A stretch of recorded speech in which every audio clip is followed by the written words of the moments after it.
World War II brought forth some of the most creative and unconventional attempts to outsmart the enemy. A few of these strange tactics yielded surprising results, while others faltered before they even began. Each of them, however, showcased a unique twist on warfare. In today's video, we're diving into some of these extraordinary strategies, how they were put into action, and the surprising ways they influenced the battlefront. Picture yourself in German command in France, anxiously awaiting an Allied invasion. Suddenly, after an intense and relentless bombardment, reports start pouring in. Paratrooper forces have supposedly landed behind and in front of your lines. Gunfire and explosions echo in the distance, and early casualties are reported. But then an odd message arrives. Many of these paratroopers are actually dummies. Known as Rooper, these decoys were dropped across several locations away from the real invasion points, creating the illusion of a massive airborne assault. Equipped with firecrackers and small explosives to mimic gunfire, these dummy paratroopers threw the German defenses into total disarray. Hidden among them were real SAS units and paratroopers who struck German positions, inflicted casualties, and then disappeared. This clever misdirection sparked panic, especially among less experienced troops, buying precious time for the actual invasion forces to land at less defended, unexpected locations. The enemy was left with no clear idea of Allied numbers or positions, amplifying the chaos and ultimately aiding the operation's success, albeit at a high cost.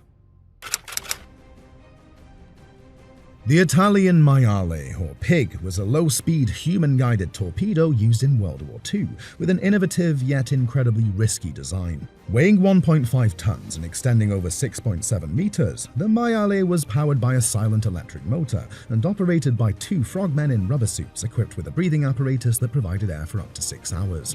These operators would straddle the torpedo like a horse, guiding it towards its target. The front was fitted with a 220-kilo warhead on a timed fuse, which could be set to detonate up to 5 hours after placement.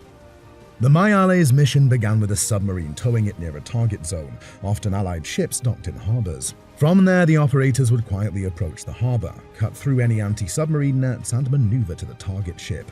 Upon reaching the ship's hull, the detachable warhead would be attached and the timer set. The operators would then attempt to retreat with the remaining torpedo back to their submarine before detonation.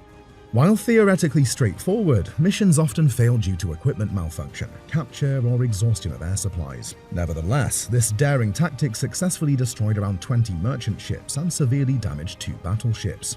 But if guiding a torpedo underwater with limited oxygen sounds dangerous, Japan's Kai-10 took this concept to an even grimmer extreme. Near the war's end, Japan introduced the Kai-10, an underwater kamikaze weapon designed for a single, fatal mission. The Kai-10 was a modified Type 93 torpedo fitted with a pilot compartment.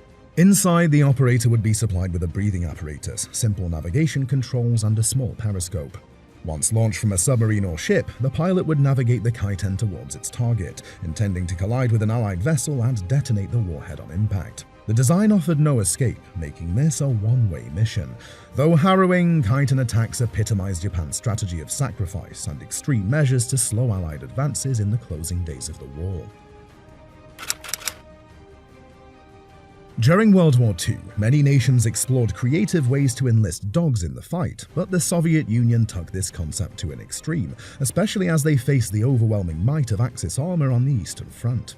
In a desperate bid to slow the enemy's advance, the Red Army trained dogs to carry explosives to German tanks.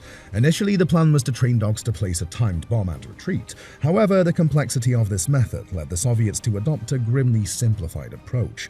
Each dog would be equipped with a 22 to 26-pound bomb strapped to its back and a lever attached, positioned about 8 inches high. When the dog would run under a tank, the lever would hit the tank's underside, triggering the explosive. This tragic tactic meant that the mission would be the dog's first and last. In combat, however, this plan had disastrous consequences. The chaos of explosions, gunfire, and human commotion often frightened the dogs, causing them to become disoriented and run back towards Soviet lines, sometimes even back to their handlers with the live bomb still attached. This led to horrific scenes, as Soviet soldiers had to shoot their own dogs to avoid catastrophe.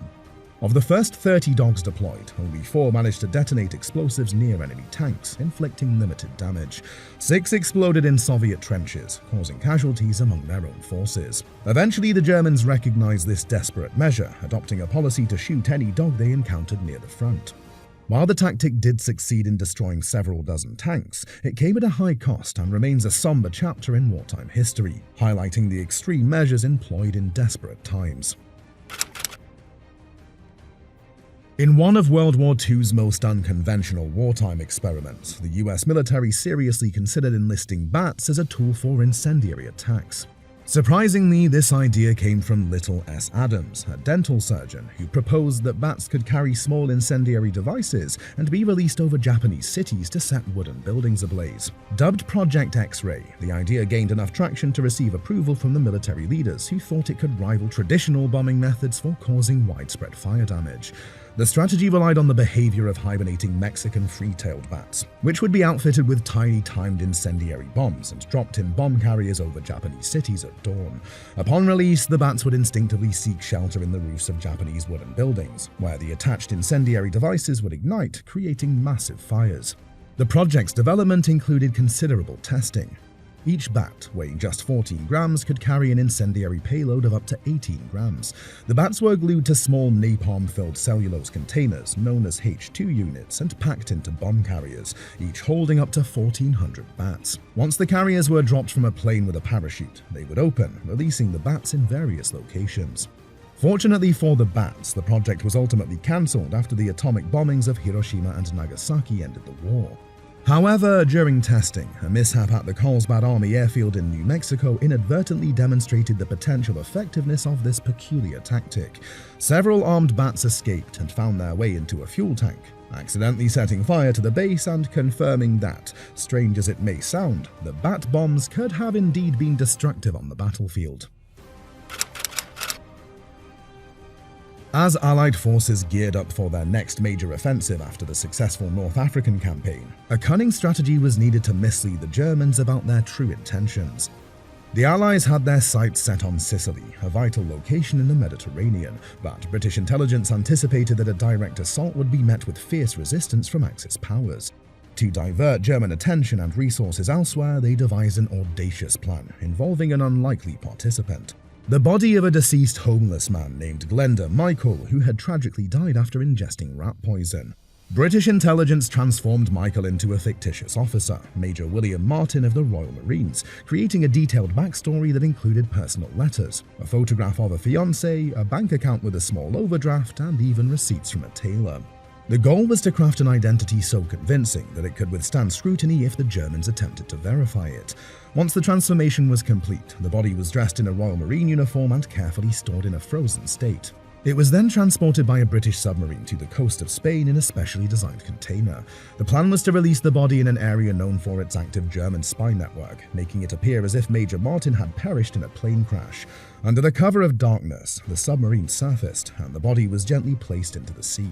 Soon after, Spanish fishermen discovered the corpse and alerted local authorities. Spain, while officially neutral, had sympathies leaning towards the Axis, and the authorities notified the Germans of their discovery. Attached to the body was a briefcase containing carefully planted documents, including correspondence between British generals indicating that the Allies planned to invade Greece and Sardinia, with the attack on Sicily being a mere diversion. Convinced of the authenticity of the documents and the extensive background created for Major Martin, the Germans began to reposition their forces. German intelligence even dispatched an operative to investigate Major Martin's supposed background. This operative visited a military club where Martin was said to be a member, checked his bank account, and examined the tailor receipts, all confirming the fabricated existence of Major Martin and further solidifying the deception. As a result of this elaborate ruse, the Germans redirected tens of thousands of troops, tanks and aircraft, and naval units away from Sicily to reinforce Greece and Sardinia. When the Allied forces launched Operation Husky, the invasion of Sicily in July 1943, they encountered far less resistance than anticipated, allowing them to secure a crucial foothold in the Mediterranean. Operation Mincemeat remains a testament to the effectiveness of deception in warfare and the lengths to which intelligence services will go to ensure success on the battlefield.